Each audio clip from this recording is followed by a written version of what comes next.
Mesdames, Messieurs, bonjour. Donc, bienvenue à ce nouveau cours sur l'évolution du climat et de l'océan.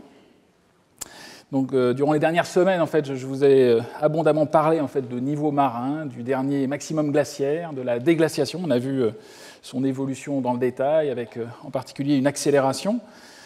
Et cette semaine, je vais vous parler un peu plus d'impact en fait, sur les populations de l'époque, donc de préhistoire. Donc, bien évidemment, je ne vais pas être exhaustif. Je laisse des collègues beaucoup plus calés que moi vous en parler. Mais je vais effectivement vous donner quelques exemples en fait, pour vous montrer toute l'implication de cette climatologie et de cette évolution du niveau marin pendant la période post-glaciaire sur les populations de l'époque. Alors, comme mon laboratoire est à Marseille et que j'y étais encore ce matin, je ne résiste pas à vous dire en fait qu'on s'occupe de l'évolution du niveau des mers à Marseille depuis assez longtemps. Un des emblèmes, enfin un des outils emblématiques de cette étude du niveau marin à Marseille, c'est ce qu'on appelle le marégraphe de Marseille, qui date du XIXe siècle. Vous avez ici quelques photos sur la corniche de Marseille, avec ce bâtiment qui inclut justement ce fameux marégraphe mécanique, qui fonctionnait encore récemment, qui peut fonctionner, mais encore une fois, qui a été maintenant doublé par un outil moderne, et qui permet de regarder l'évolution du niveau marin dans la baie de Marseille, depuis 1884. Alors, ce n'est pas le premier marégraphe au point de vue, en France. Le marégraphe de Brest a commencé un peu avant, mais c'est très exceptionnel d'avoir une vue en fait, sur l'évolution du niveau marin sur plus d'un siècle. Il y a très peu de marégraphes qui permettent de le faire. Et ce qui nous intéresse encore plus, c'est d'aller, comme on l'a fait dans les précédents cours, c'est d'aller encore plus loin dans le temps. Et pour toute la zone sud, pour toute la Méditerranée de l'Ouest, on a de l'information à partir d'archives fossiles, de carottage ou de prélèvements sous-marins qui nous permettent en fait de reconstituer l'évolution du niveau des mers pendant les derniers 10 000 ans. Ici, vous avez une vue en fait, d'une compilation de toute l'information qui existe dans la littérature sur le sujet pour la Méditerranée occidentale, donc autour du golfe du Lion, donc jusqu'en Espagne et en Italie. Donc vous avez chaque petite courbe vous montre localement pour un des secteurs l'évolution du niveau de la mer avec des archives un petit peu équivalentes de ce que je vous ai montré sous les tropiques avec Tahiti, la Barbade et d'autres sites et d'autres encore. On a vu la grande barrière de corail, etc., etc. Et on peut faire un petit peu le même type d'exercice, mais les archives sont généralement de moindre qualité. On ne peut pas aller plus loin, assez loin dans le temps. On n'arrive pas. Pour l'instant, il n'y a pas de courbe équivalente à celle que nous avons pu reconstituer sous les tropiques à partir des forages coralliens, dans des récifs coralliens. Mais vous voyez ici, c'est résumé. On a de l'information à la fois sur toute la côte et sur les îles, comme la Corse. Alors, les choses sont plus difficiles encore lorsqu'on remonte au-delà de 10 000 ans, au-delà de l'Holocène. Ici, c'était une tentative en fait, de compilation de toute l'information qu'il y avait sur le sud de la France pour ce dernier maximum glaciaire qui date d'il y a à peu près 21 000 ans avant le présent, comme je vous en ai abondamment parlé, pour le sud de la France, avec une compilation que nous avions réalisée avec un géophysicien australien, Kurt Lambeck, et qui nous a permis en fait, de montrer que le dernier maximum glaciaire était effectivement bien placé vers 21 000 ans, mais vous voyez qu'il y avait une incertitude importante, à la fois chronologique, les datations n'étaient pas fameuses, donc les incertitudes chronologiques étaient importantes, ainsi que les incertitudes bathymétriques, c'est-à-dire que l'information elle-même des objets fossiles qui ont été datés nous donnait une incertitude, une frange importante en fait d'incertitude sur le niveau marin de l'époque. Donc on retrouve globalement un niveau marin bas vers 21 000 ans, mais comme vous le voyez, peu de précision sur cette information. Mais à cause du principe des vases communicants, ce que l'on fait à Tahiti ou à la Barbade ou ailleurs permet de reconstituer le niveau de la mer aussi en Méditerranée, bien qu'il il faut tenir compte, en fait, au deuxième ordre, des problèmes de réajustement isostatique terrestre, donc de déformation de la Terre à très grande échelle, comme je vous en ai parlé, et de le considérer aussi pour la région de Marseille et de la région de la Méditerranée occidentale. Ici, vous avez justement un calcul qui correspond à ce dernier maximum glaciaire, modélisé, c'était justement dans ce travail réalisé avec Kurt Lambeck, où on avait calculé en fait les effets du réajustement isostatique post-glaciaire pour cette zone de la Méditerranée occidentale, et en particulier pour faire le calcul formel du bas niveau de la mer régional en comparaison avec ce que l'on appelle le niveau marin eustatique, c'est-à-dire la moyenne globale générale du niveau marin pendant le dernier maximum glaciaire, qui dans ce calcul était de moins 125 mètres. Et donc ce que l'on voit, et que je vous ai abondamment commenté auparavant, c'est que lorsqu'on est à proximité des calottes de glace, même si on est dans la zone sud, dans la zone de la Méditerranée de l'Ouest, on était quand même relativement proche de la calotte phénoscandienne par rapport aux antipodes. Et donc, à cause de cela, eh bien, on a un niveau marin du dernier maximum glaciaire qui est en fait au-dessus, qui n'est pas de 125 mètres, qui est en particulier sur la côte. Ici, on voit des cotes de l'ordre de 110 mètres apparaître, et c'est effectivement ce que donnent aussi les informations. Donc on a il faut tenir compte justement pour essayer de comprendre la topographie de l'époque. Il faut tenir compte non seulement de ces changements à très grande échelle du niveau marin eustatique, mais aussi de ces réajustements qui sont liés à la déformation de la Terre, à la formation de bourrelets périphériques aux calottes de glace et de formation de dépressions qui sont liées la masse, le volume terrestre restant ce qu'il est. Alors, quand on tient compte justement de ces réajustements isostatiques, de cette baisse du niveau de la mer, si l'on revient à Marseille, eh bien, on voit que le rivage, finalement, était assez loin de Marseille. Ici, c'est une reconstitution de la géographie. Alors, pour ceux qui connaissent, ici, il y a quelques villes. Vous voyez ici Marseille, Carry-le-Rouet, les îles au large des Calanques, l'île Rioux, l'archipel du Frioul, tout cela, toutes ces îles étaient en fait exondées, étaient sur un plateau karstique, le phare de Planier, et le trait de côte était situé à ce niveau-là. Il y a un canyon, le canyon de Planier, mais à pratiquement une vingtaine de kilomètres de Marseille, et donc il faut imaginer donc, un paysage très différent du paysage actuel.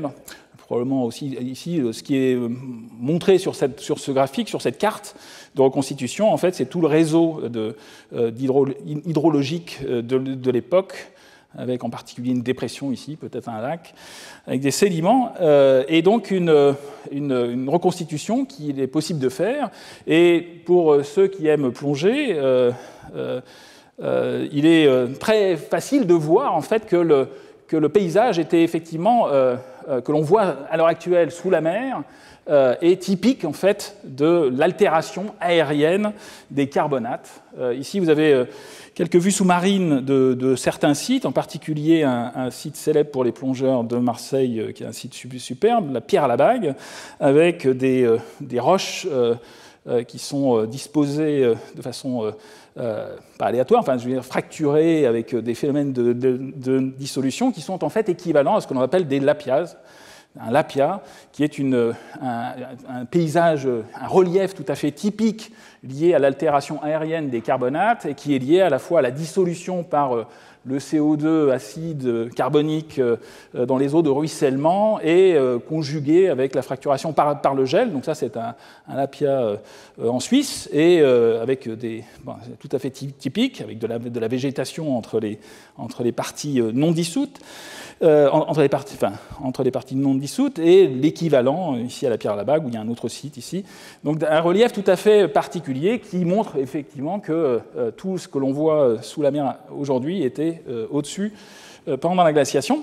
Alors l'autre mis à part le marais grave de Marseille, l'autre objet tout à fait emblématique de ces fluctuations du niveau marin pendant la période glaciaire, eh bien, vous la connaissez bien évidemment, c'est la grotte Cosquer, qui est située à Marseille, dans les Calanques. Ici, c'est une vue que j'avais reproduite de Claude Courtin, je l'avais même utilisée dans ma leçon inaugurale en 2002, qui représente un bloc diagramme qui montre un peu la situation. Il s'agit d'une grotte qui a été découverte à la fin des années 80, déclarée en 1991 par Henri Cosquer, et dont l'accès est actuellement condamné, et sous la mer, est à 37 mètres en dessous du niveau marin. Il y a une ouverture et un siphon qui mène à une grotte qui est partiellement exondée, partiellement inondée. Le niveau de la mer est représenté ici. Cette grotte est célèbre parce qu'il y a des représentations pariétales. Donc l'homme préhistorique l'a utilisée à l'époque du dernier maximum glaciaire. Donc c'est un véritable témoignage direct de la remontée du niveau marin post-glaciaire. Ici, une vue à l'intérieur de cette grotte. J'ai beaucoup utilisé l'iconographie en fait, qui a été publiée par l'équipe qui s'occupe à l'heure actuelle de la recherche sur la grotte Cosquer, avec des collègues du LAMPEA, Michel Olive ici, et Luc Vanrel, qui est aussi associé au LAMPEA.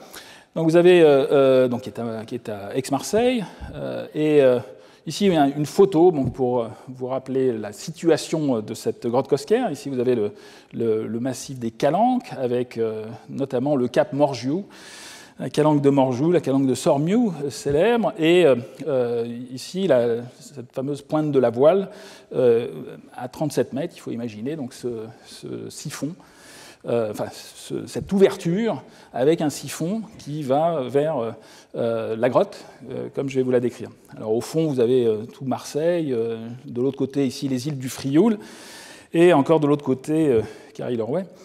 Donc voilà pour la situation des choses, un des campus universitaires de Lumini. Et alors ce qui est intéressant, c'est que quand on a ces considérations sur le niveau de la mer en tête, eh bien, on peut calculer, faire des calculs et essayer de reconstituer la date en fait, de la fermeture de la grotte Cosquer.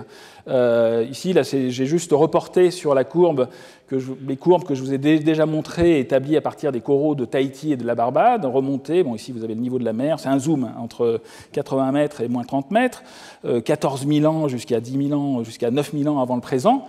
Et lorsqu'on regarde une entrée de la grotte Cosquer à moins 37 mètres, eh bien, on voit qu'il y a eu clôture, enfin, il y a eu obturation, donc le niveau de la mer est passé au-dessus, vers... alors, il y a une incertitude suivant les courbes telles qu'on peut les utiliser, donc ça, c'est mais globalement, on a une fermeture qui aurait eu lieu à peu près vers 10 000 ans, ou 10 000 et quelques centaines et quelques siècles. Alors ça, c'est la première approximation. Il faut... comme je vous l'ai déjà dit à plusieurs reprises, on peut, en première approximation, considérer des vases communicants, mais en deuxième approximation, il faut absolument faire la modélisation du réajustement isostatique. Donc on l'a fait, on continue à le faire pour essayer de le détailler. Mais ici, c'est deux courbes locales, régionales, enfin, de modélisation géophysique du niveau marin local sur la côte marseillaise, avec... qui tient compte à la fois des données globales, les données de Tahiti, les données de la Barbade, d'un peu partout, et de ce phénomène de remise en forme de la Terre pendant la période post-glaciaire. Et donc, on simule avec ces modèles la courbe régionale. Et sur ces courbes régionales, on peut effectivement essayer de faire un calcul de l'entrée, de la fermeture de cette grotte Cosquer. Donc ici, on retrouve un peu plus, on obtient des âges un peu plus importants. Ici, alors il y a deux modèles qui ont été utilisés, avec deux publications, une que l'on avait faite en 2000, d'autres collègues ont utilisé d'autres modèles et donc trouvent quelque chose qui est un peu plus âgé, un peu plus de 11 000. Bon, donc on voit, on sait exactement quand cette grotte Cosquer, à peu près, quand cette grotte Cosquer a été fermée. Alors il est intéressant d'y entrer, c'est ce que les plongeurs ont fait, Henri Cosquer et beaucoup d'autres depuis. Ici, vous avez quelques vues en fait, qui vous montrent la localisation donc, sur cette pointe entre les deux calanques de Morgiou et Sormiou, la situation de cette grotte avec le réseau de fractures, parce que bon, c'est un réseau fracturé, même s'il n'y a pas de sortie, on ne peut pas sortir, et il y a une certaine étanchéité de l'air, enfin de l'air qui est dans la grotte par rapport à l'extérieur. Ici, c'est un plan de cette grotte un peu détaillé, avec plusieurs salles plus ou moins inondées. Bon, je ne vais pas entrer dans les détails, tout est disponible. Ici, sont des documents, ils sont publiés donc, par la DRAC, PACA, et ici quelques photos de parties émergées de la grotte Cosquer, avec de magnifiques concrétions, stalagmites, stalactites, et des représentations pariétales effectuées par l'homme préhistorique. Alors, ce qui est important dans ce contexte, c'est qu'il y a tout un bestiaire. On en a déjà parlé dans des précédents cours, mais tout un bestiaire qui est typique du Paléolithique, avec ici deux exemples typiques, un bison, ici un lion des cavernes, mais il y a en plus, ce qui est absolument exceptionnel, des animaux marins, ici un phoque, et les fameux pingouins de la grotte Cosquer. Ici, il y en a 3. Apparemment, l'interprétation des biologistes, quand ils ont vu cette scène, ont tout de suite reconnu en fait, une scène qui se situe au printemps, 2 mâles qui s'affrontent, la femelle qui regarde. Et c'est quelque chose donc, qui était vraiment très étonnant au départ. Donc, ça a été assez controversé, même certains disant que c'était un faux. Mais en fait, très rapidement, les préhistoriens ont réalisé aussi qu'il y avait... on savait que le grand pingouin, qu'il y avait eu un grand pingouin en Méditerranée, qui était en fait localisé, qui n'était pas confiné à la Méditerranée, qui en fait avait une aire de vie beaucoup plus importante. C'était le grand pingouin de l'Atlantique Nord, qui a été décimé par l'homme, et les derniers, je crois, ont été tués au XIXe siècle. En Atlantique, je ne sais plus si c'était en Islande ou je crois que c'était en Islande, les derniers, mais un oiseau très grand, de pratiquement 1 mètre, qui, pendant la glaciation, existait aussi sur les côtes méditerranéennes.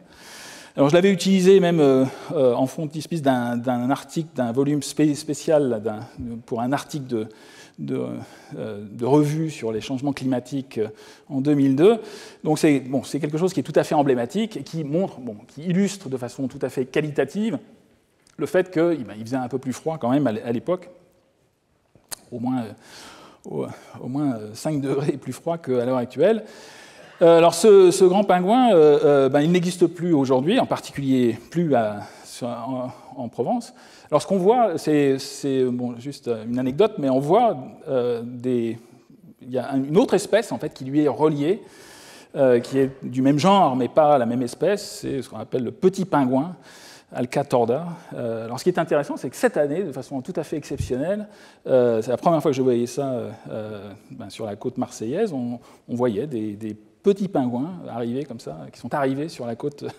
Ça, c'est une photo que j'ai prise en décembre au large de Carie, avec des petits pingouins qui viennent apparemment, sont des migrateurs, ce sont des oiseaux migrateurs, ils peuvent voler, mais c'est tout à fait inhabituel qu'ils viennent en fait sur la côte méditerranéenne. Alors, la controverse, elle était assez vive lorsque la découverte et la déclaration de cette grotte Cosquer a été faite, et il fallait absolument lever le doute, et c'est ce qui a été fait, en particulier en procédant à des datations au radiocarbone. Dès 1992, il y a eu des datations qui ont été réalisées à Gif-sur-Yvette par le Centre des faibles radioactivités. Alors c'était un accélérateur de particules qui était dédié au carbone 14, qui a été fermé depuis, qui n'était pas uniquement dédié au carbone 14, il était partagé entre plusieurs équipes, et d'ailleurs c'est l'accélérateur sur lequel j'ai fait ma thèse, donc ça c'était une photo de l'époque, on va dire, avec la personne en blanc, là c'était un de mes encadrants de thèse, Maurice Arnold. Donc on regardait l'accélérateur en faisant les réglages. Et donc, dès 92, en fait, de nombreuses datations ont été réalisées directement sur les peintures, sur les charbons qui avaient été utilisés pour faire ces peintures ces représentations de la grotte Cosquer. Alors c'est essentiellement l'équipe pilotée par Hélène Valadas qui a réalisé en collaboration avec les préhistoriens, en particulier Clot, les publications de ces différentes datations qui ont prouvé en fait l'ancienneté de cette grotte Cosquer et de ses représentations.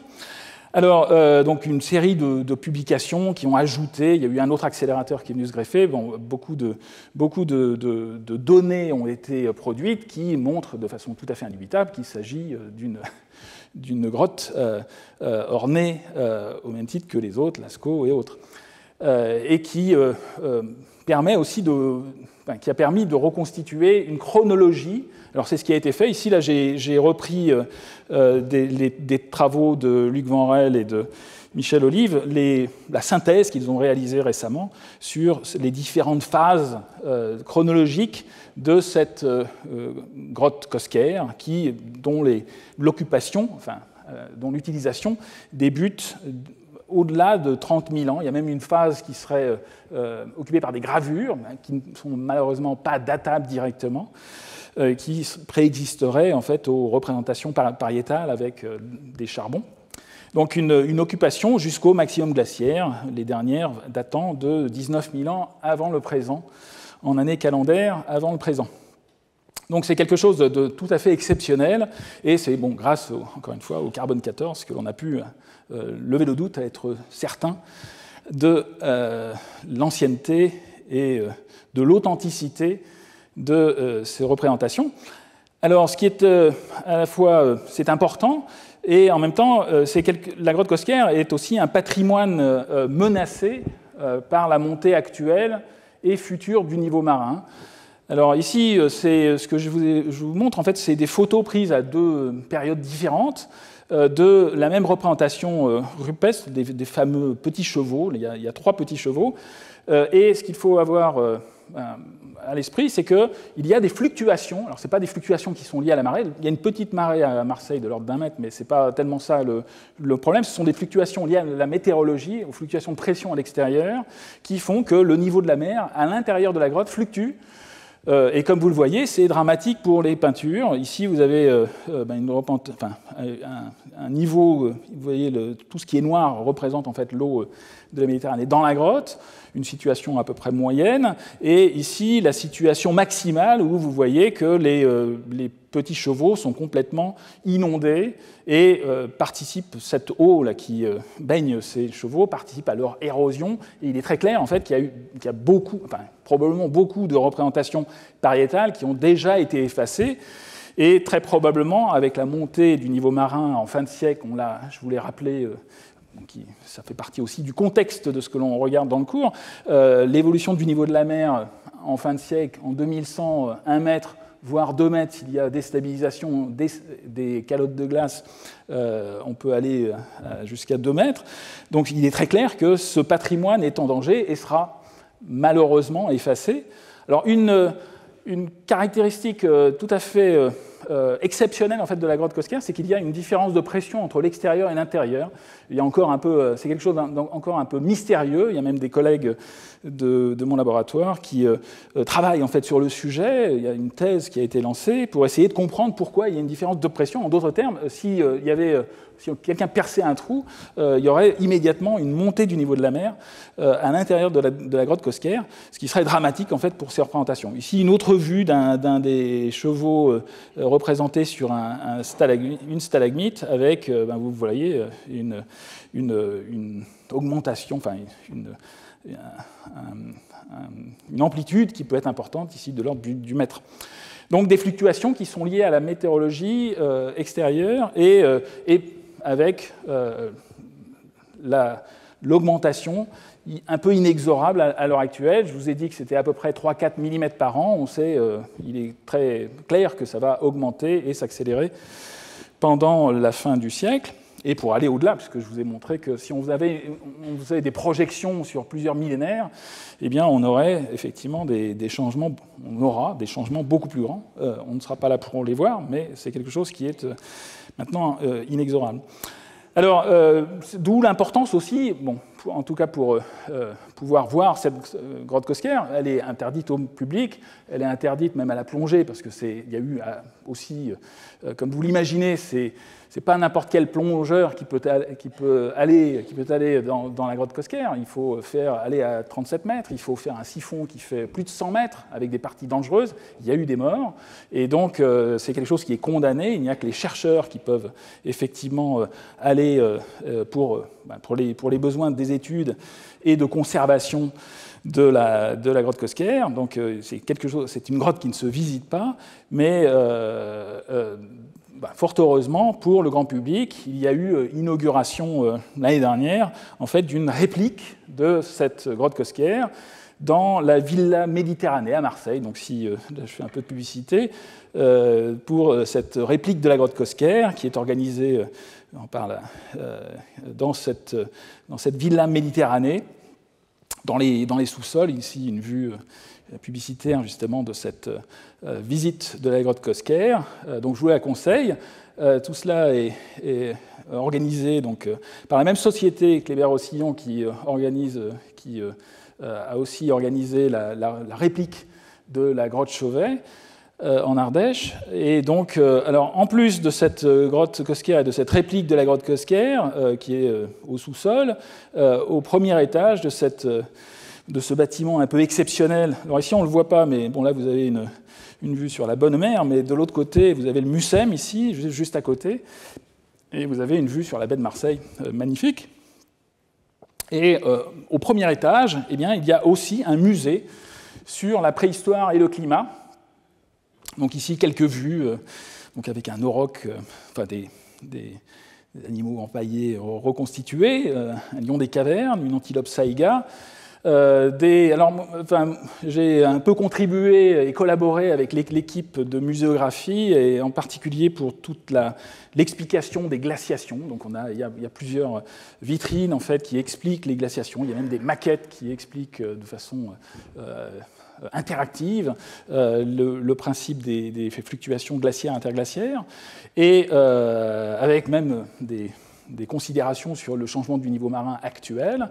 Et il y a même des éléments en fait, qui ont été conçus au laboratoire. Ici, vous avez une vitrine dont on était un peu responsable. Ici, vous avez la vue sur le port de Marseille. C'est effectivement la vue qu'on a depuis ce premier étage de la Villa Méditerranée, avec une vitrine en particulier, avec quelques éléments sur le marégraphe de Marseille. Il y a même une maquette du marégraphe de Marseille, et des explications sur le niveau de la mer à la fois global et local.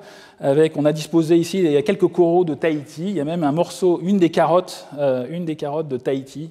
Enfin, c'est une reproduction d'une des carottes de Tahiti que nous avions prélevées et datées et utilisées dans nos reconstitutions du niveau de la mer depuis 20 000 ans jusqu'à l'actuel.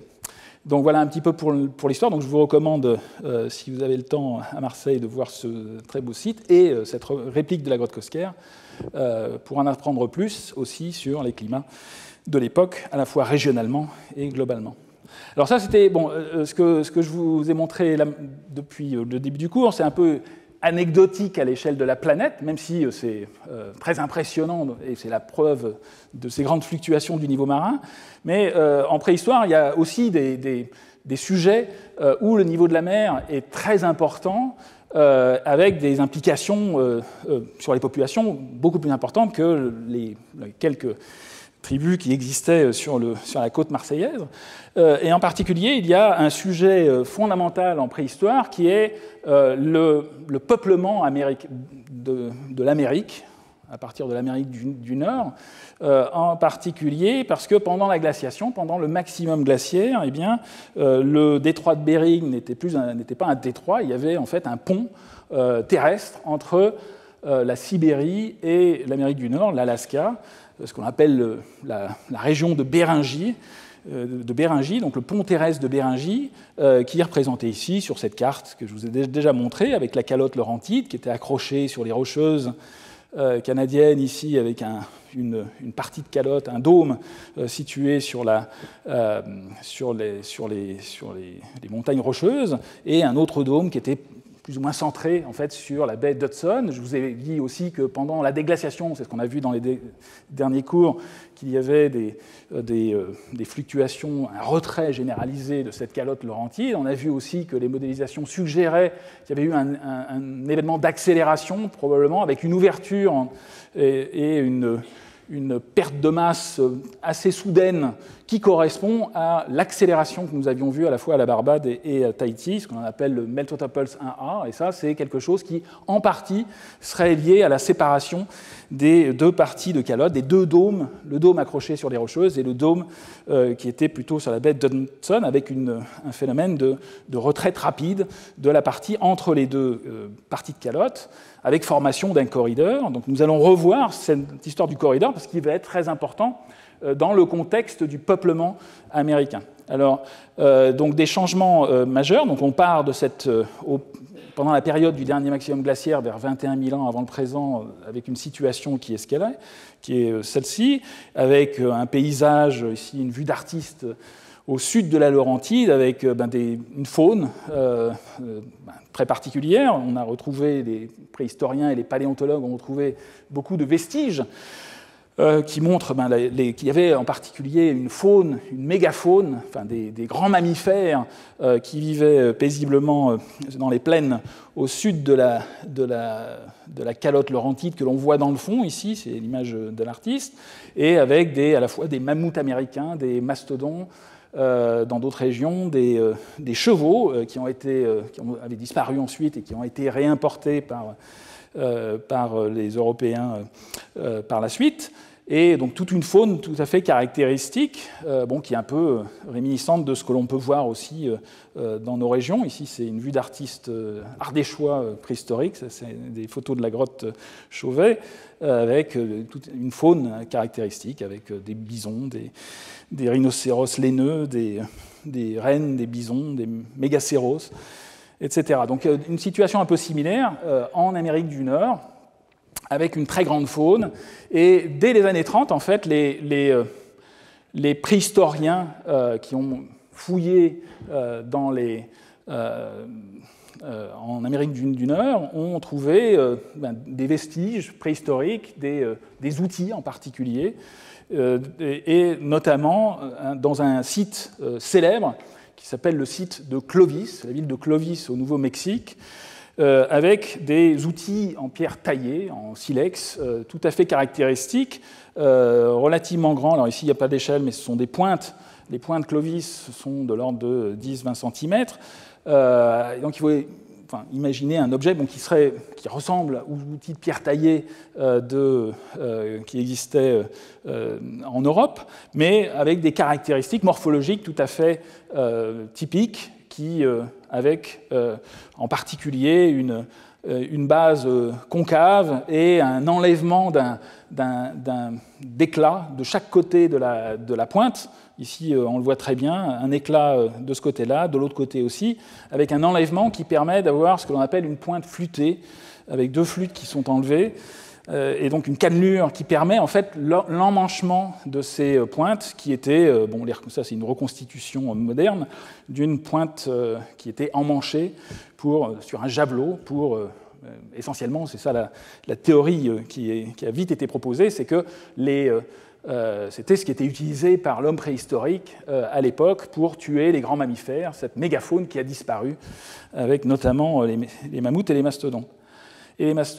Donc les datations, alors il y a eu beaucoup de sites Clovis qui ont été découverts en Amérique du Nord, et des datations, alors il y a eu, les datations essentiellement des datations radiocarbone dans ces sites ont été effectuées, et à l'heure actuelle, la période Clovis tourne autour de 13 000 ans avant le présent, un peu moins, en année calendaire avant le présent. Et donc l'hypothèse de départ, c'était que, il y a eu une route hypothétique de migration. En gros, les préhistoriques, l'homme préhistorique de Sibérie a suivi, lorsque le niveau de la mer le permettait, a suivi les migrations des grands mammifères vers le sud, en particulier dans ce corridor libre de glace qui s'était ouvert, comme on l'a vu, vers 14 000 et quelques années, probablement en synchronie avec le Melt-Topolz 1A que l'on a vu entre 14 500, vers 14 500 avant le présent. Donc une possibilité de passage, une route hypothétique de migration des premiers humains qui serait liée justement à cette chasse de grands mammifères, donc un peuple terrestre qui suivait ces grands mammifères. Alors, il est important, encore une fois, pour toutes ces considérations, de regarder ce qui s'est passé pendant cette période post-glaciaire en ce qui concerne le niveau marin. Donc, il y a ici une reconstitution de l'immersion de la Béringie. Alors, il s'agit d'une petite animation où vous avez une évolution temporelle avec le niveau de la mer qui évolue dans le temps et une cartographie des zones inondées, exondées ou inondées. On voit dès qu'il y a du bleu qui apparaît, c'est que c'est inondé et que le passage n'est plus possible à la fois pour les animaux et pour les peuples préhistoriques. Donc ici, l'animation revient à zéro, donc 17 000 ans, 16 000 ans, etc. Donc on va voir que ça va se fermer très bientôt, vers 10 000 ans avant le présent. Il n'était plus possible de passer à pied sec ce pont de Béringie. Alors les choses sont en fait plus complexes, encore une fois, à cause de ces problèmes de réajustement isostatique et de considération des détails. C'est pour cela qu'en fait, il y a encore de nombreuses recherches qui sont réalisées dans cette zone du pont de Béringie avec des carottages et un suivi topographique très précis. Alors ici, il s'agit de travaux beaucoup plus récents, vous avez une compilation et des études sur des différentes archives qui ont été prélevées dans cette zone, avec des datations radiocarbone, à la fois, je ne vais pas regarder ça dans le détail, mais une détermination de l'estimation de l'âge avec des échantillons qui sont soit antérieurs, lorsqu'ils sont des échantillons terrestres que l'on trouve dans les carottages, et donc ils donnent un âge maximum de cet ennoiement de la Béringie, ou d'autres informations qui donnent des âges minimums. Et dans ce cas-là, on peut effectivement reconstituer une estimation avec des incertitudes de cet ennoiement de la Béringie et donc de l'ouverture de ce détroit de Bering. Alors, qui tourne autour de 11 000 ans avant le présent, avec un détroit de Bering qui correspond à peu près à une profondeur actuelle de l'ordre d'une cinquantaine de mètres, voire un peu plus. Alors, on peut refaire le même type de considération simple en tenant compte du niveau marin post-glaciaire global, en considérant notamment la courbe de Tahiti. Ici, j'ai juste représenté moins 50 mètres sur ce graphique. Et donc, ce que l'on retrouve, c'est quelque chose qui correspond peu ou prou aux informations données directement avec les informations chiffrées dans les carottages au niveau de ces prélèvements dans le détroit de Bering. Donc on retrouve que moins 50 mètres, c'est un peu le même principe que pour la fermeture de la grotte Kosker.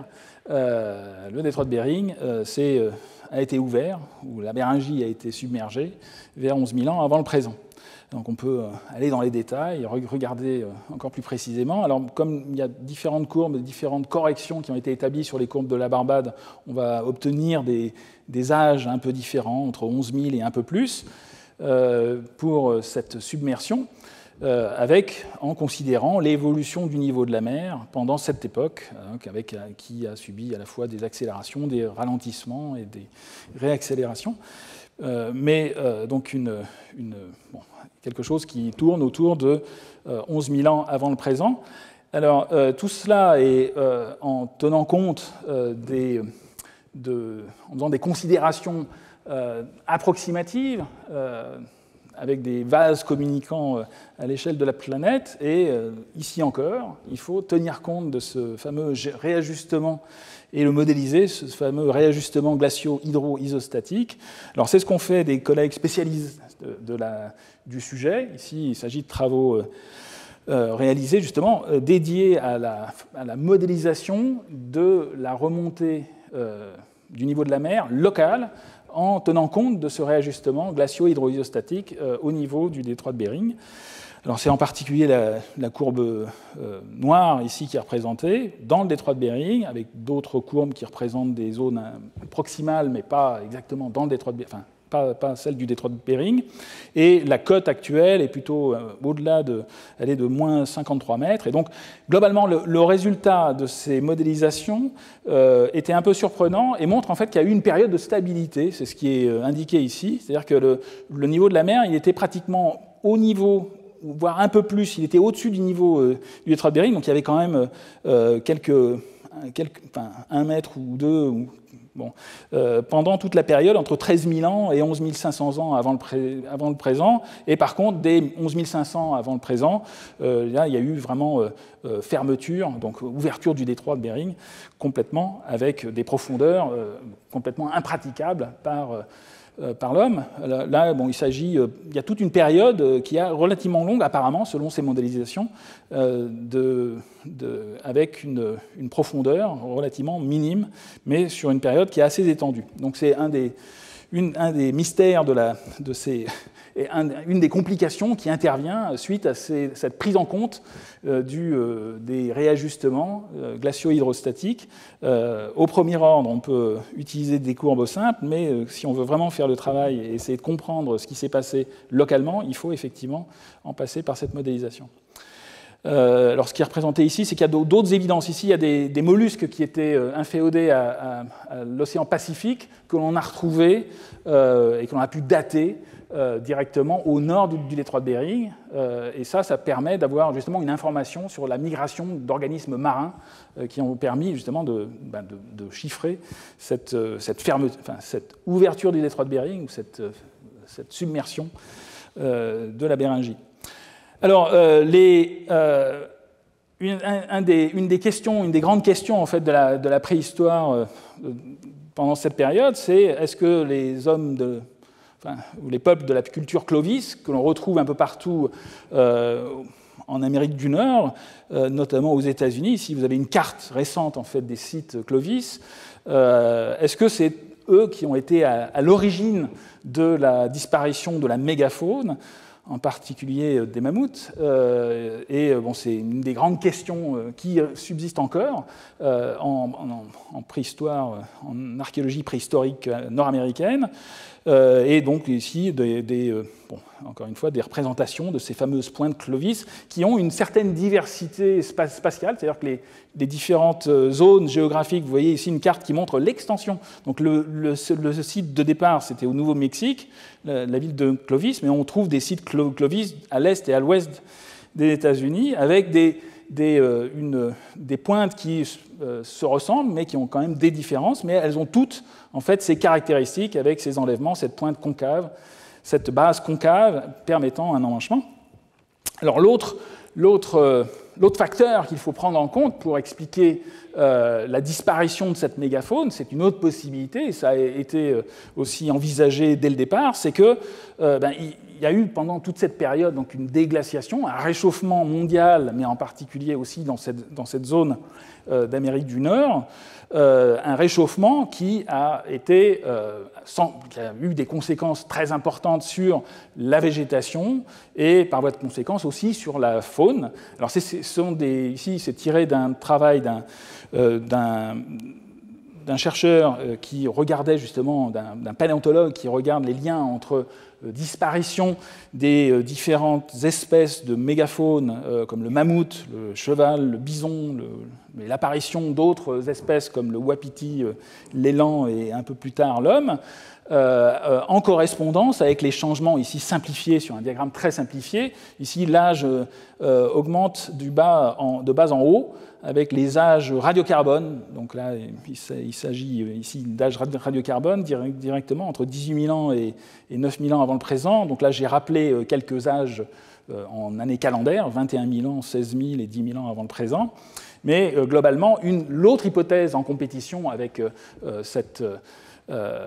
cette extinction qui aurait été liée à l'apparition de l'homme et au fait que les hommes de Clovis, enfin les hommes préhistoriques auraient chassé cette mégafaune très rapidement, c'est l'hypothèse aussi d'un impact du réchauffement post-glaciaire et d'un changement important des écosystèmes avec un remplacement d'une steppe froide et sèche, avec une adaptation des faunes à ces conditions, par une taïga, une toundra, qui n'avait pas les mêmes conditions écologiques pour ces faunes. Et donc, il y a toujours eu, et il y a encore un débat sur l'importance des deux phénomènes, apparition de l'homme et changement climatique sur ces faunes. Alors, un des termes du débat qui a son importance, c'est qu'il faut à chaque fois, pour essayer de voir les déphasages entre les événements, il faut avoir une chronologie qui soit fiable, et pour avoir cette chronologie fiable, il faut aussi tenir compte des problèmes du radiocarbone, ce que l'on appelle en particulier le biais principal du carbone 14, qui est lié au fait qu'il faut le calibrer. Les âges carbone 14 peuvent être précis, mais ils ne sont pas justes pour des raisons fondamentales qui sont liées à la physique même du carbone 14, mais qui font que les âges carbone 14 sont biaisés, mais avec un biais, c'est un peu comme une balance qui serait mal calibrée, eh bien, il suffit de connaître en fait la courbe de calibration pour pouvoir retomber sur ses pieds. Donc les chercheurs spécialisés dans les datations au radiocarbone utilisent ce qu'on appelle une courbe de calibration. Ici, c'est un diagramme qui représente pour la période qui nous intéresse, entre 10 000 ans et 26 000 ans en année calendaire avant le présent, la courbe de calibration entre 10 000 et 26 000 ans avant le présent pour les âges carbone 14 entre 8 000 et 24 000 ans. Globalement, les pointillés ici, la courbe, la droite avec les tirets représente la droite 1,1. En fait, si les âges carbone 14 étaient des âges justes, on devrait avoir tous les points. Ici, ce sont des comparaisons sur des objets. Sont des objets qui sont à la fois datés avec une méthode absolue et la méthode du radiocarbone, et on peut faire une comparaison avec des âges fiables et justes, et on voit très nettement que les âges ne sont pas justes, et qu'il y a un biais, et qu'en particulier, si les âges carbone 14 étaient équivalents aux âges vrais, on devrait avoir des points représentatifs de ces objets datés à la fois par le radiocarbone et par une autre technique juste. On devrait avoir des points alignés sur cette droite d'âge 1,1, enfin d'équivalence entre HC14 et H calendaire, et on voit très bien qu'il y a un biais systématique de plusieurs milliers d'années. Donc quand on essaye de regarder les déphasages fins entre des événements, il faut effectivement tenir compte de ces problèmes de décalage entre l'échelle du radiocarbone et l'échelle absolue, en particulier si l'on veut calculer des durées ou si l'on veut comparer des âges obtenus par le radiocarbone avec d'autres méthodes, avec d'autres âges obtenus par d'autres méthodes chronométriques. Donc ça, c'est des détails, mais c'est fondamental de vraiment être précis et sérieux dans la prise en compte de la chronologie. Donc ici, vous voyez, bon, c'est juste un petit rappel, ça c'est un diagramme qui était tiré de l'ouvrage de calibration que nous avons publié en 2013. Nous avons réétabli cette courbe de calibration en 2020 dans le cadre d'un grand programme international qui est quelque chose. Enfin, c'est un programme international qui regroupe les spécialistes de la calibration du carbone 14 pour donner à toute la communauté qui s'occupe de chronométrie carbone 14 un outil de calibration. Alors, on fait ça depuis le début des années 90, de façon périodique. On réactualise l'information de cette courbe de calibration. La dernière, c'est 2020. On est en train de préparer celle pour 2024 ou 2025. Et ce que l'on voit, il y a des choses qui sont à peu près valides et qui restent de façon approximative. On a des détails qui peuvent varier d'une itération à l'autre de la courbe Hancal, mais globalement, elles se ressemblent toutes. En particulier, on voit qu'il y a un énorme biais. On voit que, par exemple, 18 000 ans au point de vue du carbone 14 est équivalent à 21 000 ans. C'est à peu près le maximum glaciaire. Ou en d'autres termes, par exemple, la grotte de Lascaux, elle est datée à 18 000 ans par le carbone 14, mais par contre, si l'on tient compte de la calibration, la grotte de Lascaux, elle est effectivement datée du maximum glaciaire vers 21 000 ans avant le présent. La véritable date de Lascaux, c'est 21 000 ans. Alors c'est important pour nos considérations aujourd'hui. Donc on a parlé d'âge vers 13 000 ans, j'ai parlé du site de Clovis. Le site de Clovis, si l'on tient compte de la calibration, il est vers 11 000 ans, et donc on a 13 000 ans en âge calendaire. Un âge C14 de 13 000 ans donnera un âge calendaire de pratiquement 16 000 ans. Donc il faut tenir compte de ces complexités. Alors c'est ce que nous avions fait notamment avec de façon assez précise pour des bases de données, pour la même base de données que ce qui avait été utilisé par le préhistorien qui avait regardé les déphasages entre l'arrivée, la disparition des mammouths, des chevaux, l'arrivée des bisons, des wapitis, des élans et de l'homme. À l'époque, lorsqu'il avait fait cette étude, il ne considérait que le carbone 14, d'où le fait que son échelle était purement en C14.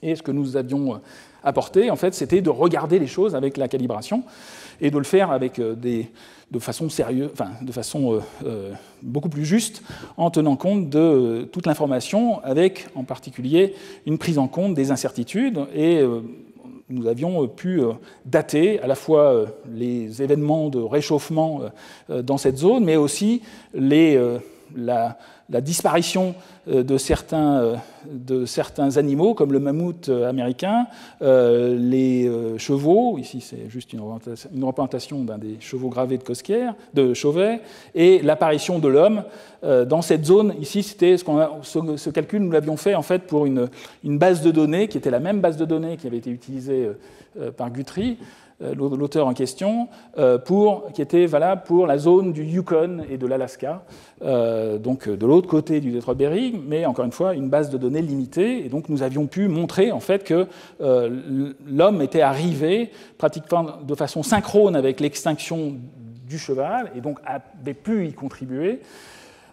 Et très clairement, bien avant l'extinction des mammouths, donc clairement, l'homme avait effectivement pu contribuer à cette disparition. Ce n'était pas uniquement naturel, comme le prétendait à l'époque l'auteur du papier que je vous ai montré. Donc, une importance fondamentale, en fait, de cette chronométrie précise. Alors, ce type de considération, nous l'avions utilisé pour la partie du Yukon et de l'Alaska. Elle a été étendue par d'autres auteurs. Ici, vous avez une représentation cartographique à l'échelle de l'Amérique du Nord.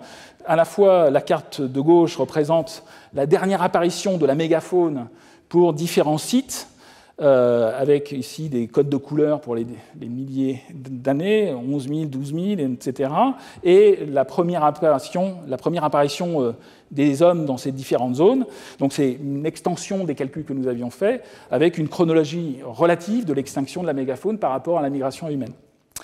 Alors, je vous ai, sur tous ces graphiques, vous voyez, sont présentées les configurations des calottes pendant les différentes périodes, en particulier avec ce corridor qui aurait permis à l'homme préhistorique en fait, de passer à travers ce corridor. Alors, il y a des travaux beaucoup plus récents, justement.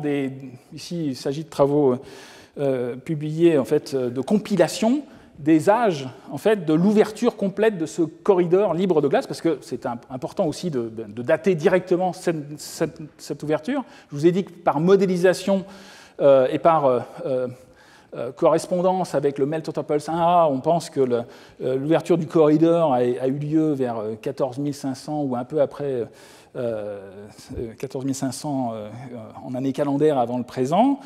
Ici, il s'agit d'une compilation récente en fait, des différentes informations qui sont directement datées dans le corridor, à la fois avec des objets datés avec le radiocarbone et d'autres techniques. Je vous ai parlé dans d'autres cours, je vous ai parlé de la datation directe de moraines par les cosmonucléides qui sont directement implantés, enfin qui sont formés par le rayonnement cosmique dans les roches, en particulier des blocs morainiques. Donc c'est une technique qui a été utilisée. Ce sont les points ici en marron. Les carrés marrons sont des datations au beryllium 10 directement réalisées dans les blocs rocheux. Et donc une compilation qui, globalement, donne alors, une datation de l'ouverture complète en fait, de ce corridor libre de glace qui est de l'ordre de 14 000 ans, avec quand même une incertitude importante. Donc ça peut correspondre effectivement encore à notre fameux Meltotroples 1A, mais une incertitude quand même qui est manifeste, de l'ordre de pratiquement un millénaire, si on tient compte de la plage totale. Mais une correspondance, et qui donc prédate en fait la culture Clovis, qui, je vous le rappelle, j'en ai parlé, enfin je vous l'ai dit tout à fait au départ, lorsque j'ai abordé ce site, est de l'ordre de 13 000 ans, lorsqu'on fait une compilation des âges sur les différents sites nord-américains. Alors, donc est-ce que les populations préhistoriques ont effectivement utilisé ce corridor libre de glace pour courir après les grands mammifères depuis la Sibérie? C'est encore une question, et il y a de nombreuses questions subsidiaires qui viennent se greffer au problème. Alors, ce n'est pas parce qu'il y a un corridor libre de glace qu'on peut effectivement y passer, notamment parce qu'il y avait des goulots d'étranglement et des lacs proglaciaires. Alors, je vous ai parlé dans les précédents cours de différents lacs proglaciaires, à la fois au sud de la calotte phénoscandienne, on a vu le lac Agassiz aussi, et d'autres lacs au sud de la calotte laurentide. Dans cette zone en fait, du goulot d'étranglement, du corridor nord-américain, entre la calotte laurentide au sens strict et la calotte sur la cordillère nord-américaine, eh bien, il y a donc ce fameux corridor avait des zones assez restreintes. En particulier, des dépôts ont été identifiés pour montrer qu'il y avait un lac proglaciaire qu'on appelle le lac proglaciaire Peace, de la paix, en fait. Alors, c'est une région en fait, qui est dans l'Alberta. Ici, vous avez une photo actuelle, en fait, c'est occupé par une rivière, ce qu'on appelle la rivière de la paix en français, ou Peace River en anglais. Et à l'époque, eh ben, il y avait carrément un lac proglaciaire qui correspond au lac de la paix, finalement, avec des dépôts qui ont été datés et qui permettent en fait, de reconstituer la géographie et la bathymétrie de ce fameux lac proglaciaire qui bouchait la route. C'est-à-dire que, en fait, dans le passage, il y avait effectivement possibilité, enfin, il y avait un couloir entre deux monstres de glace, mais au milieu, il y avait des zones qui étaient impraticables avec des lacs. Alors, ce qui est représenté ici, ce sont deux transects, enfin deux lignes, la ligne rouge et la ligne blanche montrent en fait représentent les lignes qui ont été utilisées pour les deux reconstitutions que je vous montre ici, des transects topographiques de ce lac proglaciaire Peace à l'époque, en fait, à différentes époques, mais pour ces deux lignes qui barraient la route en fait à l'homme préhistorique. C'est ça qu'il faut avoir à l'esprit, avec deux transects topographiques du lac proglaciaire entre cette fameuse calotte laurentide à l'est et à l'ouest, les Rocheuses, avec la calotte qui évoluait dans le temps, avec une épaisseur qui était bien moindre que la calotte laurentide, mais qui était conséquente à l'époque. Donc voilà, ce qui est indiqué ici, c'est que, par exemple, à 17 000 ans, eh bien, le corridor était complètement impraticable il a fallu attendre très tardivement pour que le niveau de ce lac proglaciaire, alors il y a des dépôts qu'on peut dater et qui ont permis de faire ces reconstitutions, mais globalement il a fallu attendre une période très tardive pour que l'homme puisse passer, et encore une fois on n'en est pas sûr. Alors il y a des informations qu'on peut effectivement retrouver dans les lacs actuels, dans cette zone, située dans cette zone, en étudiant les sédiments. Alors c'est ce qui a été fait par de nombreux chercheurs qui montrent en fait que il est possible de reconstituer les écosystèmes de l'époque directement en étudiant les sédiments. Alors ici, c'est tiré d'une étude justement de sédiments dans un des lacs actuels de cette zone. Alors c'est une représentation imagée qui montre en fait que avec à la fois des mesures, des comptages de pollen, des mesures d'ADN environnemental, de la géochimie aussi des sédiments, il est possible de reconstituer l'environnement de l'époque et notamment la présence ou pas d'espèces autour du lac, même s'il n'y a pas de préservation dans ces sédiments d'ossements directement de mégafaune, il est quand même possible, avec en particulier les mesures d'ADN, de signaler la présence, de prouver la présence autour du lac, enfin, en liaison avec cette contamination par les animaux qui buvaient et étaient à proximité. Il y a en fait une datation qui a pu être proposée pour l'apparition de cette faune à ce niveau du corridor.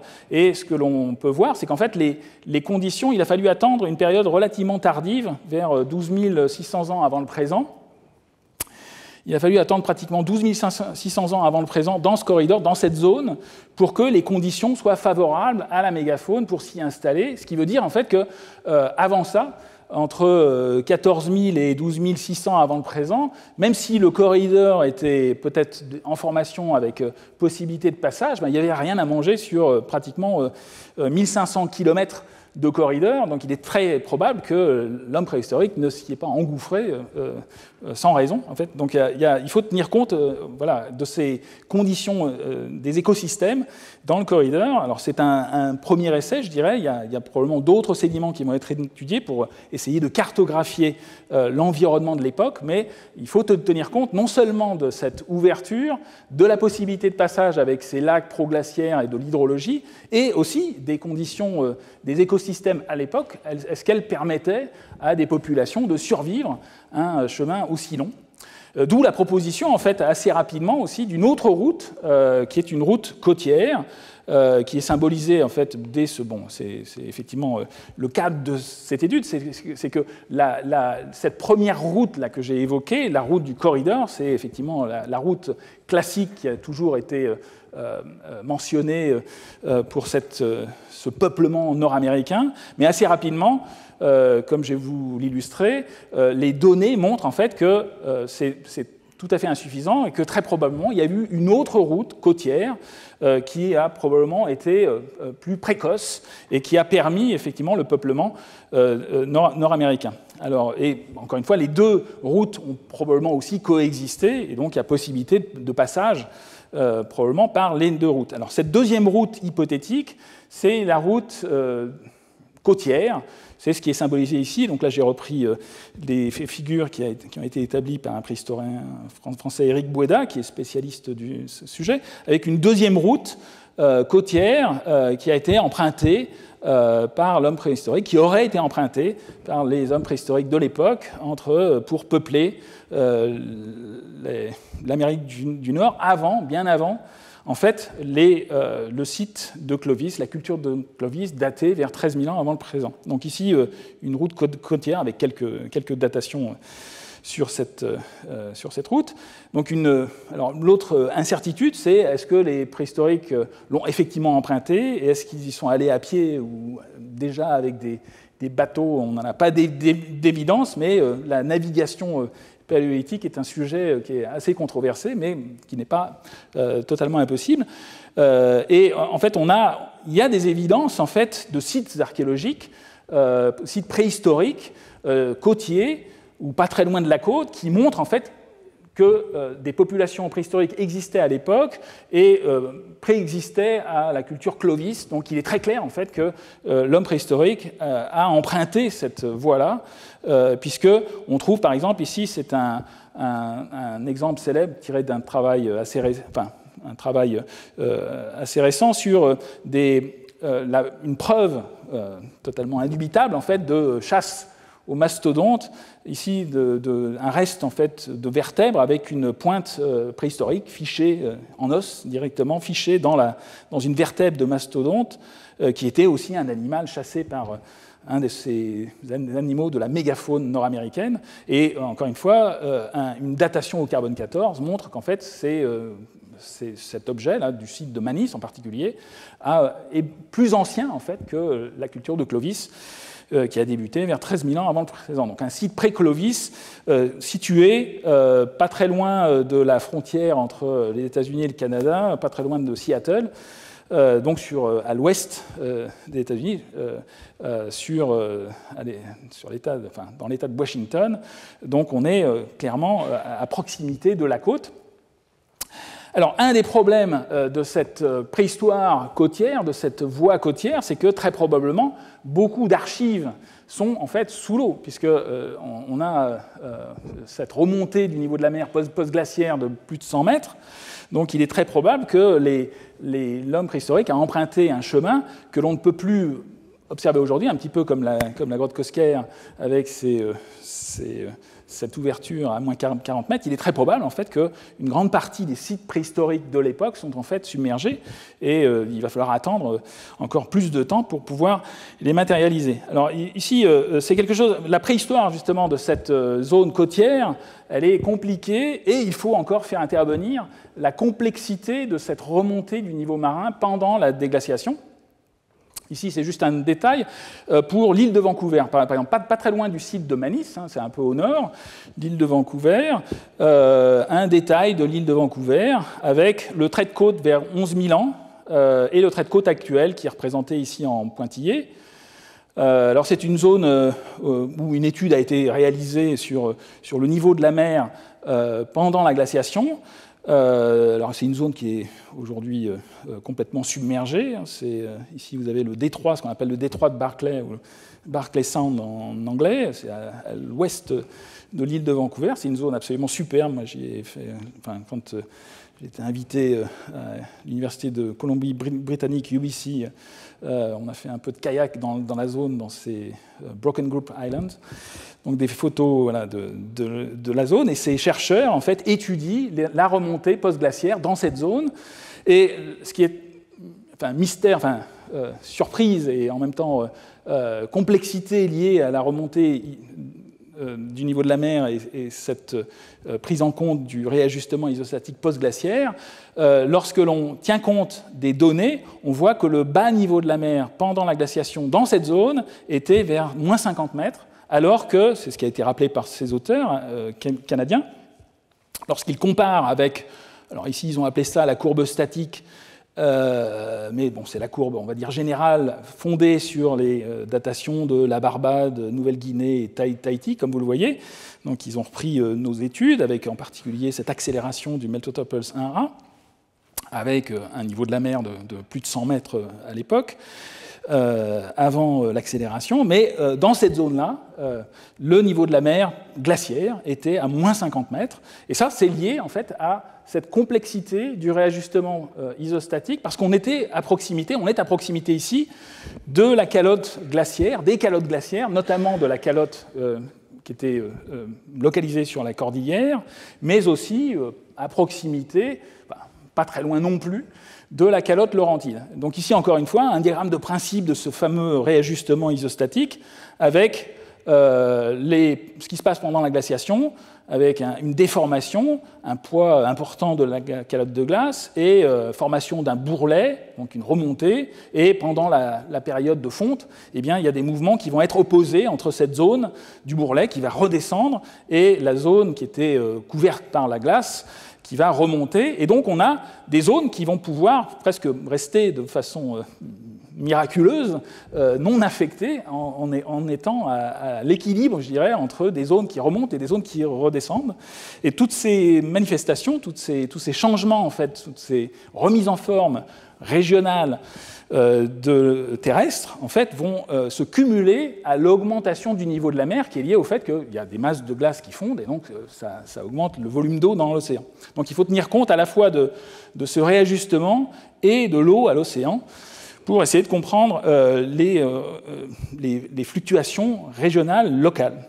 Alors ça devient très compliqué, notamment dans cette zone de l'île de Vancouver. Ici, c'est une zone géographique, donc une petite carte qui vous représente encore une fois les USA, l'université de Victoria ici, plusieurs sites, l'île que l'on appelle Haida-Gwaii, je crois que ça s'appelait la Reine Charlotte avant, l'île de la Reine Charlotte, l'île de Vancouver, donc ce que je vous ai montré tout à l'heure, ça se situait ici, le détroit de Barclay, et de différents sites où les études ont été réalisées pour reconstituer le niveau de la mer. Et bon, ici c'est un résumé, alors on ne vous présente pas les points de mesure, mais dans ces différentes zones, en fait, le niveau de la mer peut avoir des évolutions complètement, pas erratiques, mais complètement différentes. Donc si on prend ça comme ça au premier ordre, on se dit mais c'est complètement conflictuel. Dans cette zone-là, le niveau de la mer descend pendant la même période, alors qu'un peu plus au sud, ou un peu plus à l'ouest, en fait, ici, pour le sud de Haida Gwaii, le niveau de la mer remonte même plus rapidement que la courbe eustatique qui, elle, est représentée ici par les pointillés. Donc une complexité locale, régionale, qui est complètement liée à la distance par rapport à la calotte, notamment la calotte de la Cordillère, mais aussi de la Laurentide, et de la latitude. Donc, et de façon assez miraculeuse, il y a des zones où il y a compensation entre les phénomènes, et notamment pour une petite zone ici, ce qui est indiqué ici, le Stable Hinge Area, c'est-à-dire qu'il y a une petite zone où carrément on va avoir une stabilité du niveau de la mer. Alors c'est effectivement ce qui a été observé pour cette zone de l'île de Calvert, donc au nord de l'île de Vancouver. Vous avez une vue de cette île qui est au premier plan, avec des reconstitutions du niveau de la mer pour cette localisation qui sont au niveau actuel et qui n'ont pas bougé pendant 16 000 ans ou 15 000 ans. Donc vous avez la courbe globale eustatique, donc essentiellement ce que l'on a vu à Tahiti, la Barbade et autres, la moyenne globale, qui démarre à moins 100 mètres, moins 120 mètres, et pour ce site, on a carrément un niveau de la mer qui reste constant pendant la glaciation. Donc, en d'autres termes, les archéologues les préhistoriens peuvent aller à pied sec sur la plage, essayer de chercher des vestiges, des sites archéologiques qui normalement devraient être en fait sous l'eau. Donc c'est un peu miraculeux, mais c'est effectivement la réalité. Alors ici, tiré d'un travail justement d'une équipe canadienne, j'avais rendu visite à ces chercheurs lors de ma visite à UBC, avec des traces de pas dans des niveaux archéologiques datés vers 13 000 ans, donc contemporains ici pratiquement de la culture Clovis, même si, encore une fois, c'est pas, ce site ne correspond pas à cette culture. Donc vous avez ici une représentation d'un pas. Alors ici, c'est une vue pour essayer de donner plus de contraste, mais indéniablement, c'était un pas humain, et il y en a plusieurs, comme ça, dans le site archéologique. Je crois qu'il y a une quarantaine de pas qui ont été découverts. Et donc la preuve est faite, en fait, qu'il y avait des hommes sur cette côte, et donc ils sont passés, effectivement, via cette voie côtière, en empruntant probablement aussi les Aléoutiennes, etc. Donc ils n'avaient pas besoin de passer par le détroit de Bering, il y avait aussi possibilité de passage un peu plus au sud. Alors un des aspects qui vient complexifier encore une fois tout le débat, c'est que, et là c'est encore plus récent, certains chercheurs ont proposé en fait que cette route côtière a été aussi favorisée. Il y avait une possibilité donc de passer à pied sec ou avec des bateaux rudimentaires mais il y avait probablement aussi une possibilité de passer en hiver par la banquise. En hiver, alors même s'il faisait très froid, il y a possibilité quand même de passer, de se nourrir en faisant des trous et en tuant les mammifères marins ou autres. Et donc c'est une hypothèse qui a été proposée par certains chercheurs. Ici, vous avez tiré d'un travail qui a été publié en 2023, en fait, des cartographies qui représentent la présence, en fait, ou non, de glace de mer pendant différentes époques. Ici, 32 000 ans, 27 000 ans, 25 000 ans pendant le maximum glaciaire, 15 000 ans, donc une situation transitionnelle.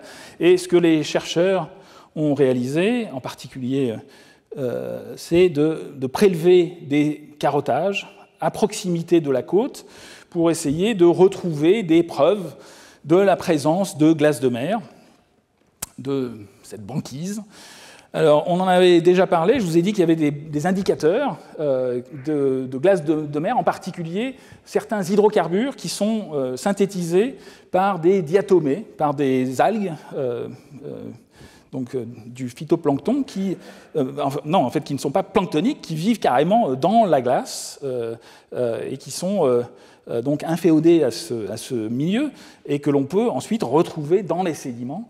Alors ici, il s'agit d'une molécule qu'on appelle l'IP25, avec ici un diagramme de principe, ici une vue avec une contamination en base au niveau de l'interface entre l'eau de mer et la banquise, on voit très clairement une contamination justement par ces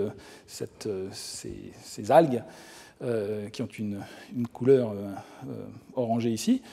Donc des traces que l'on va pouvoir retrouver dans les sédiments. Alors il y a d'autres indicateurs que l'on peut encore utiliser et qui permettent de reconstituer les fluctuations de la banquise au cours du temps dans cette zone. C'est ce qui a été fait dans plusieurs carottages. Alors là, c'est une figure qui résume un petit peu les choses pour cette zone géographique, avec une reconstitution au cours du temps, depuis 26 000 ans jusqu'à 10 000 ans avant le présent, à la fois de la paléotempérature, les conditions de l'époque, et la présence ou non de banquises à partir de l'étude directe des diatomées. Alors, il y a des diatomées qui sont plus ou moins inféodées à la banquise, donc on va pouvoir retrouver leur partie dure, ce qu'on appelle les frustules de diatomées, de la silice, mais on va pouvoir aussi retrouver cette fameuse molécule, donc IP25. On va pouvoir aussi étudier d'autres molécules, en particulier les alcénones C37,4 qui permettent en fait de caractériser des zones dessalées et autres, qui sont typiques en fait de cette zone-là. Et le résultat en fait de cette étude, c'est que les chercheurs ont réussi à proposer une reconstitution en fait des conditions favorables ou défavorables à la traversée par l'homme préhistorique. Et globalement, il y a eu des périodes avec une production d'iceberg très importante aussi, avec ces fameux IRD, là, les fameux débris glaciaires, les petites roches, les petits graviers que l'on retrouve dans le sédiment. Donc là, très probablement, il y avait une impossibilité de passage pendant certaines périodes, mais les chercheurs ont identifié ces périodes qui sont représentées ici en jaune comme des périodes favorables. Alors il faisait très froid, les conditions étaient rudes, mais il y avait quand même une possibilité de passer à pied sec, même si c'était sur la banquise, et de se nourrir quand même pendant ces périodes favorables. Donc entre des 25 000 ans jusqu'à pratiquement 19 000 ans avant le présent. Il y en a une autre autour de 16 000 ans, une autre un peu plus récente encore. Donc une considération des conditions non seulement terrestres, mais aussi liées à cette glace de mer pendant toute cette période post-glaciaire. Alors il y a des sites qui correspondent à cette époque. Alors c'est ça qui a été, comme je vous l'ai montré, je vous ai montré donc le site de Calvert Island. Il y a des sites qui sont encore un peu plus éloignés de la côte, mais qui sont plus anciens en fait, qui ont été découverts encore plus récemment. Ici, il s'agit d'une étude de 2022. Donc la littérature augmente d'année en année, donc la simplification à l'extrême d'une seule route avec Clovis qui apparaît, qui peuple l'Amérique du Nord à partir de 13 000 ans, c'est quelque chose qui a été longtemps tenu par les avocats de cette cause de la culture Clovis en premier, essentiellement des auteurs nord-américains, et c'est quelque chose qui maintenant est en train un peu de s'effondrer avec la découverte de nouveaux sites, et en particulier des datations au radiocarbone qui repoussent cette arrivée de l'homme. Maintenant, ici, d'une étude encore plus récente, donc le site de Cooper's Ferry, dans l'Idaho, avec des datations qui remontent jusqu'à 16 000 ans, avec en particulier une industrie qui est complètement différente. Alors c'est là où je voulais en venir, avec cette figure tirée directement de leur travail, c'est que les pointes en fait, qui étaient quand même très importantes dans la chasse et dans la culture de l'époque, quelquefois il n'y a que ça qui reste dans les sites, mais les pointes étaient totalement différentes des pointes Clovis, en particulier il n'y avait pas cette base concave, il y avait en particulier ce que l'on appelle des pointes à pédoncule, c'est-à-dire il y avait il n'y avait pas de replat formé avec ces deux enlèvements pour faire une pointe flûtée, c'est exactement le contraire, c'est-à-dire qu'il y avait carrément une embase avec un pédoncule. Ici, on le voit encore mieux, on a l'impression que c'est une pointe de flèche avec un pédoncule qui permettait l'emmanchement, donc une culture qui était totalement différente de la culture Clovis.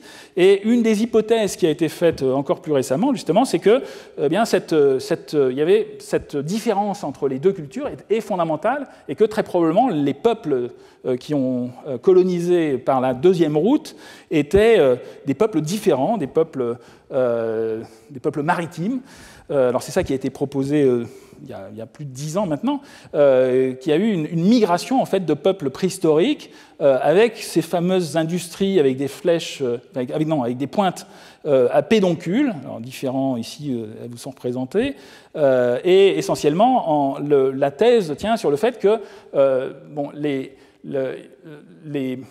ces zones côtières il était possible d'y vivre. Il y avait effectivement de la glace de mer, de la banquise, mais il y avait aussi possibilité de se nourrir avec les mammifères marins et aussi une zone relativement productive qui est liée à ce qu'on appelle la forêt de kelp. D'où la théorie qui a été proposée, qui s'appelle la Kelp Highway Hypothesis, donc une route qui aurait été favorisée justement par ces conditions, ces écosystèmes côtiers, avec non seulement, enfin les préhistoriques ne se nourrissaient pas d'algues kelp, mais il y a tout un écosystème qui est lié à cette forêt de kelp, avec des poissons, des mollusques et autres, qui auraient permis à l'homme de se nourrir et donc de ne pas être complètement lié aux grands mammifères qui sont effectivement retrouvés, comme on l'a vu. Hein. Je vous ai montré donc, ce fameux mastodonte avec une flèche fichée dans une vertèbre. Il est indéniable qu'il y a eu aussi utilisation de ces grands mammifères. Mais apparemment, la route et les peuples maritimes, alors on ne parle pas de peuples marins, parce qu'on n'est pas sûr qu'il y avait aussi utilisation de bateaux, mais encore une fois, un peuple qui se nourrissait à partir de produits de la mer. Et c'était une des théories. Alors ici, une vue un peu plus récente de cette hypothèse, avec les préhistoriens qui sont les tenants de cette hypothèse font beaucoup de subbitation justement sur la correspondance entre les différents types de pointes. Alors il y a des critiques sur cette hypothèse, mais avec des pointes à pédoncules qui seraient tout à fait caractéristiques et complètement différentes de l'autre population qui, elle, aurait été qui aurait pu pénétrer via le corridor plus tardivement. Alors, les chercheurs font vraiment feu de tout bois. Ici, il y a tiré d'études récentes pour illustrer en fait que les techniques analytiques permettent de faire des prouesses et d'aller vraiment dans le détail. Dans une grotte dans l'Oregon, en fait, il est possible aussi de retrouver non seulement des pointes à pédoncules. Ici, c'est bon. Alors, les pointes ont été brisées, mais on voit pour quelqu'un qui a l'œil et qui connaît un peu la taille du silex ou des objets de pierre taillés, on reconnaît de façon très caractéristique des pointes à pédoncules.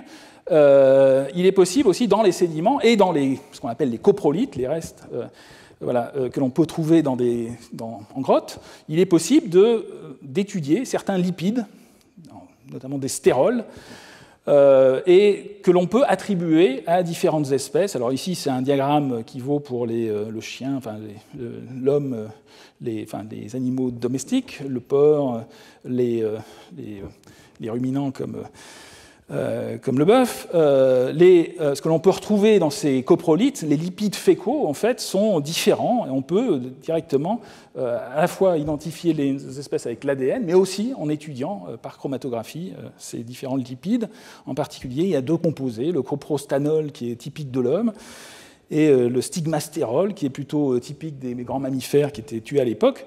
Et donc, il a été possible, en fait, aux chercheurs de prouver que dans cette grotte, il y avait effectivement, dans les coprolithes, des coprolithes humains, dans cette grotte de l'Oregon, datés vers 14 200 ans. Les coprolithes peuvent être datés aussi par le radiocarbone. Donc on a une conjonction, et ce sont encore une fois des dates qui sont bien plus anciennes que la culture Clovis.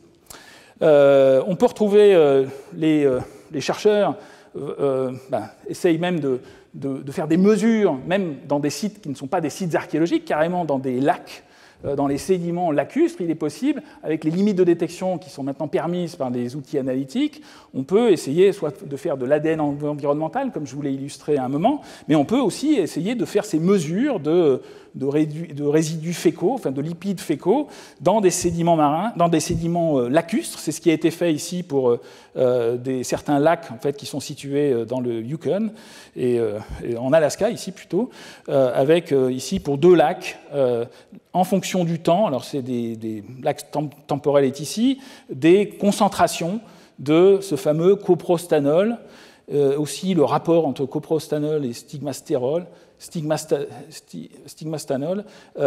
pour faire le rapport entre la production humaine de la production de lipides fécaux par les mammifères qui étaient chassés. Donc on a la preuve en fait dans ces sédiments qu'il y avait une présence humaine, même si on ne retrouve pas d'outils directement dans ces sédiments. Donc on peut identifier l'homme. Alors il y a d'autres composés qui sont intéressants. Il y a des composés qui sont liés probablement à la production de feu par l'homme directement, enfin ce qu'on appelle des HAP. Je ne vais pas rentrer dans les détails de l'étude, mais c'est vraiment on peut effectivement dans les sédiments identifier la présence de l'homme, même avec les informations les plus ténues. Alors tout ça, on voit présence de l'homme pour des périodes très reculées, vers 20 000, 30 000 ans, et depuis quelques années, en fait, il y a beaucoup de sites qui sont étudiés, et c'est quelque chose qui est en train d'exploser. On est en train de voir que l'homme était présent, finalement, depuis beaucoup plus longtemps que ce que l'on croyait. Donc on passe maintenant la barrière, carrément, comme je vais vous le montrer, du dernier maximum glaciaire, donc on oublie totalement l'hypothèse de la colonisation par Clovis en premier, par le corridor. Il y a eu une colonisation, probablement via la route côtière, beaucoup plus précoce. Ici, c'est d'une étude encore plus récente, de 2020, d'une grotte, la grotte de Chiquihuite, au Mexique, où il y a, ici, c'est quelques vues sur ce plateau mexicain, avec des dates qui correspondent au dernier maximum glaciaire, 26 500 ans, 19 000 ans avant le présent. Donc on est bien au-delà de ce qui était vu dans les autres sites, avec une industrie qui n'est pas forcément très impressionnante parce que les outils sont en calcaire, mais il y a des outils sur lame, des outils bifaciaux, donc très clairement une présence humaine dans cette zone dès le maximum glaciaire. Et là, à l'époque, il n'y avait pas de corridor. C'est clair qu'il a fallu passer dans d'autres zones, en particulier emprunter la voie côtière. Et de façon parallèle, d'autres chercheurs ont étudié, là c'est un peu plus au nord, donc là on est maintenant au Nouveau-Mexique, dans le parc national de White Sands, au Nouveau-Mexique. Il y a eu découverte en fait, de traces de pas très impressionnantes. Alors, il y avait des traces de pas qui étaient connues depuis assez longtemps dans cette zone qui était marécageuse à l'époque, mais qui aujourd'hui est un désert avec des sables, White Sands National Park, avec des traces de pas qui ont été découvertes, à la fois des traces de pas de mammouths américains, de paresseux géants, ici vous avez une patte de paresseux géant ici, et des traces de pas humains qui ont été découvertes plus récemment, avec carrément, là c'est absolument impressionnant, des traces de pas, on a l'impression qu'elles ont été sculptées directement dans la roche, comme vous le voyez ici. Ça c'est une étude qui date de 2021, avec une autre étude qui est absolument fabuleuse, où ce qui a été étudié, c'est l'interaction entre un mammouth et un homme,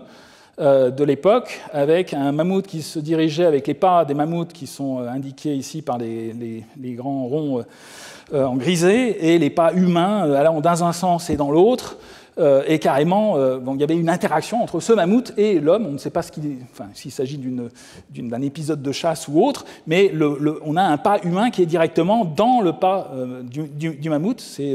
Alors si on peut regarder, la photographie est ici, on voit très clairement un pas humain dans le pas du mammouth, et tout cela est daté avec le radiocarbone, en prenant des petits vestiges organiques. Alors il y a encore des controverses sur la précision exacte de ces âges, mais qui datent pratiquement du dernier maximum glaciaire. Donc l'homme était présent à ces époques. Alors c'est très clair que donc ça remet totalement en cause en fait, l'hypothèse de départ qui était une invasion de l'homme qui avait utilisé uniquement ce corridor central. On a maintenant donc cette possibilité, cette obligation d'envisager d'autres voies, en particulier la voie côtière.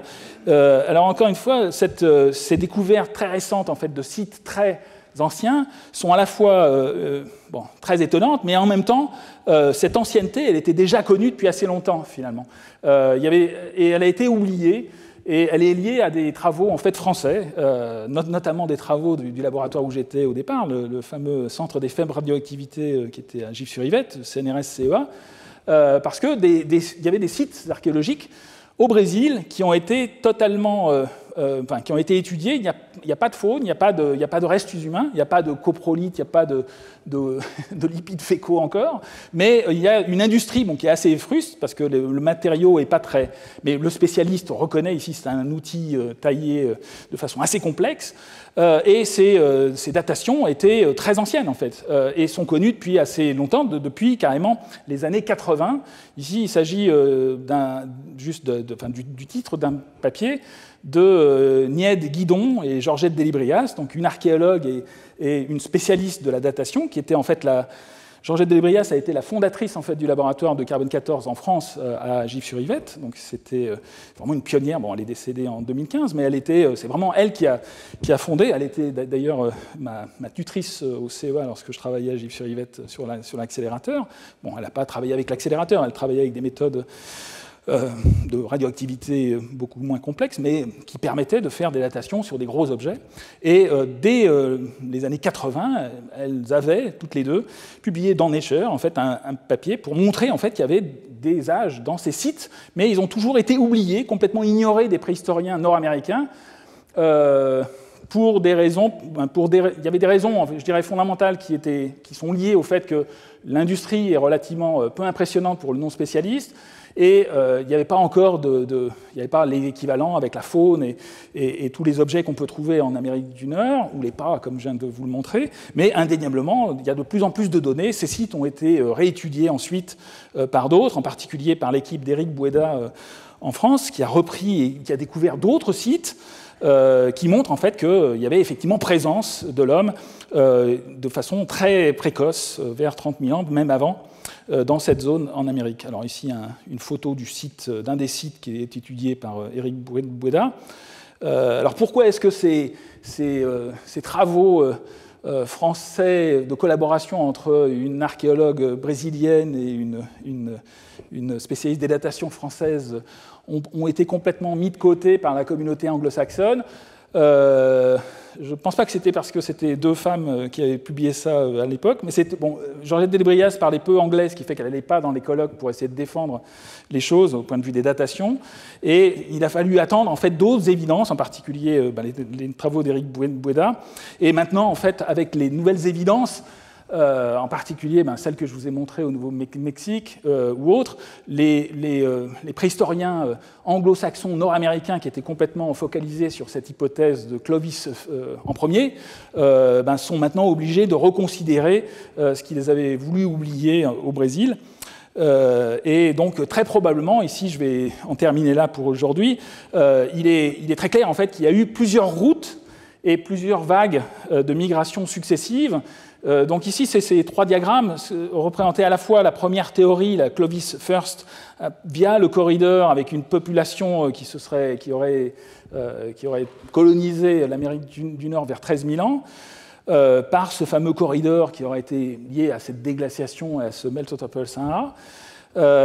Une deuxième route côtière, à pied ou par bateau, on ne sait pas trop, qui aurait contribué. Mais en plus, il est très clair qu'il faut faire remonter en fait, cette apparition de l'homme de façon beaucoup plus ancienne, et considérer aussi le niveau de la mer. Alors, on ne va pas le faire aujourd'hui, mais à des époques encore plus reculées pour essayer de comprendre comment et par où ils sont passés pour coloniser vers 30-40 000 ans le continent américain, du nord au sud, assez rapidement. Et encore une fois, les différentes routes ne sont pas en conflit les unes avec les autres. Elles ont pu aussi fonctionner pendant la période post-glaciaire à différents moments, ou pendant même la période glaciaire à différents moments. Et donc il y a eu forcément aussi pénétration via le corridor, mais à des périodes beaucoup plus tardives et des différentes vagues. Alors il y aura une confrontation, la confrontation est nécessaire avec d'autres données. On ne va pas le faire aujourd'hui, en particulier parce que ça dépasse complètement mes compétences. En particulier, il faudrait aussi faire intervenir les données anthropologiques, il faudrait faire intervenir les données génétiques, Il faudra que j'envisage aussi d'organiser un colloque avec mes collègues, en particulier Jean-Jacques Hublin et Luis Quintana Murci. On verra, on y réfléchit. Mais ce serait effectivement les informations en provenance de ces autres communautés, à la fois sur la génétique actuelle et la génétique des fossiles en particulier, est complètement fondamentale pour essayer de comprendre ces changements et ce peuplement américain. Mais au premier ordre, l'influence du niveau de la mer, des conditions et de la paléoclimatologie est aussi fondamentale. Voilà, je vous remercie de votre attention.